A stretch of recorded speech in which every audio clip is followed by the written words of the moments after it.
Yes, welcome back, family, to another episode of Build or Destroy. I am your host, Born L, and this is where we break away the rumors from the real, the facts from the fiction, the what is from the what it ain't. Because you know, if you let a lie live long enough, it becomes the truth. Before we get started and into subject matter, hit the like button, hit the bell for notification, and also feel free to comment. Once again, hit the like button, hit the notification bell, and also feel free to leave your comments. Also, we take that donation through Cash App, which is $777, capital B, capital O, capital R, capital N. So without further ado, let's build. It's been a minute, family. Once again, I always feel gratiated when we sit down and chop it up like this. As we get started, I must pay homage and give my respect out. God bless the dead Michael Williams, who passed away in an untimely manner. All the circumstances has not materialized as of yet to his demise, but we do understand he is no longer with us here in the physical form. The nature of his departure from this physical realm was alleged as drugs. There was paraphernalia found around his remains as the investigation continues. But I will tell you this. There's a rash of deaths due to drug, supposedly overdoses. But from what I understand, there's a batch of heroin and cocaine around that is possibly contaminated. So overdosing on a drug and being poisoned, I would surmise, are two different things. So let's go back a little and let's think about the people who recently passed from being overdosed, quote unquote, off of narcotics or controlled substances. Number one, DMX. Did DMX really die from complications of too much drug use? Or was it actually that he got a bad batch and was possibly poisoned with fentanyl? As we understand, there's a rash of this stuff going on, but it's not being publicized. The media will not publicize everything, as we know. Understand that, family. So with DMX, we're not sure what happened. We understand that he had heart failure. That was the report that they put out. Then it was Keisha Cole's mom's, who was reportedly celebrating on her birthday and possibly indulged in illegal substance use, and she passed. A lady that's a career drug addict. God bless her. No disrespect to her. But it was funny that it could have been fentanyl that killed her. We never got the real. And once again, I will say, God bless the dead on that. No disrespect. But we know that Keisha Cole's moms struggled with substance abuse, drug addiction for many, many years. It's very documented. Her pain is documented in the public with that. But then I found out that there started to be a rash of entertainers, not really being publicized and having untimely demises based on substance abuse. I'm not a doctor.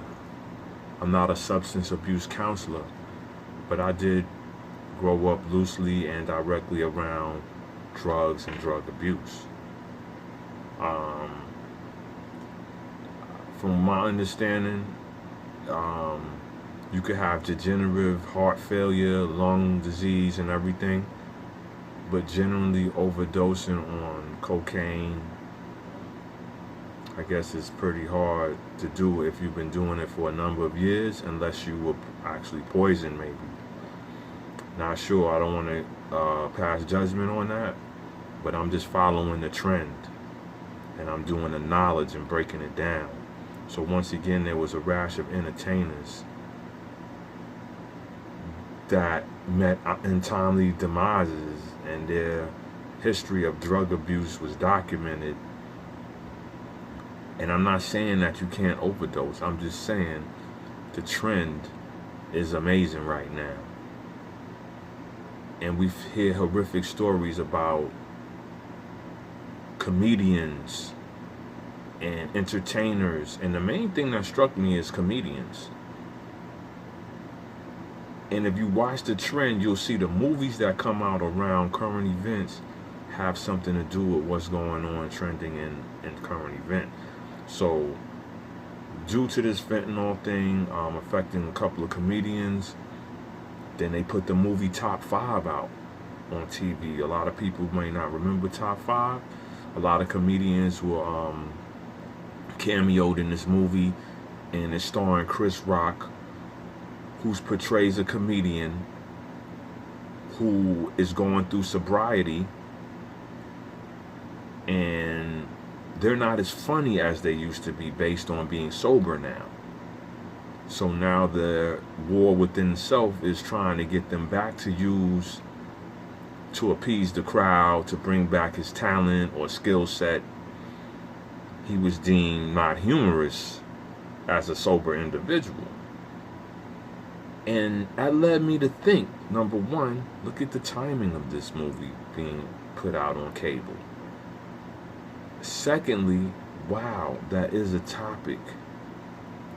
Because if you're funny and you've been known to be indulging in drugs and stuff like that, if that's your lane, if that's what you do, does that take the edge away from you when you become sober, if you're going through sobriety? Would that take the edge away from you? Because think about lifestyles, the way we move out here, the competition levels. Everybody's looking for an edge to enhance their performance and their value and their skill set.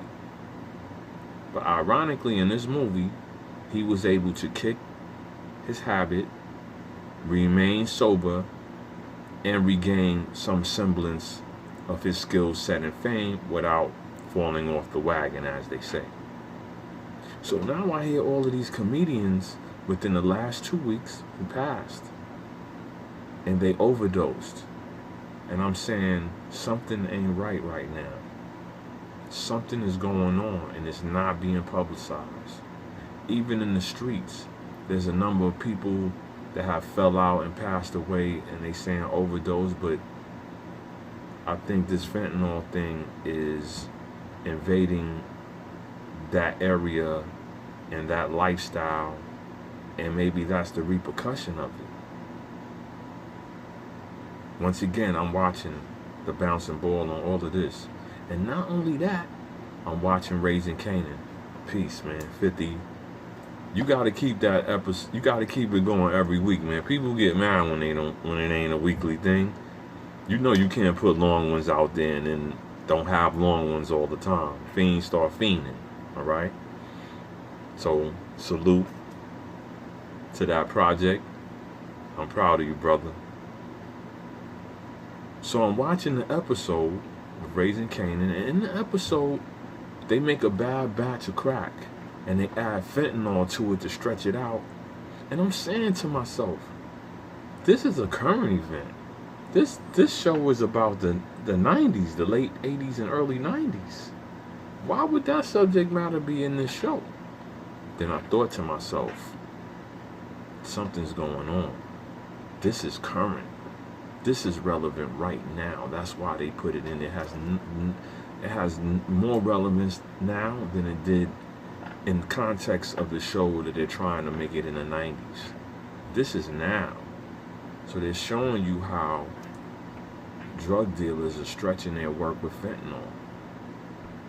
and it having a negative outcome behind it. Also, must touch on the topic,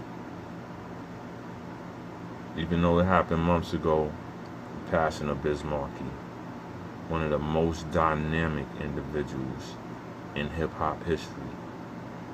There'll never be another one. This man was a triple threat, multi-talented, funny, charismatic, big personality. Number one, he innovated the beatbox. Even though he wasn't the first to perform beatbox,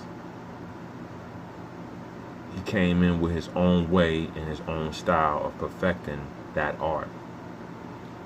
He did not copy and imitate Buff from the Fat Boys. He did not copy and imitate Dougie Fresh.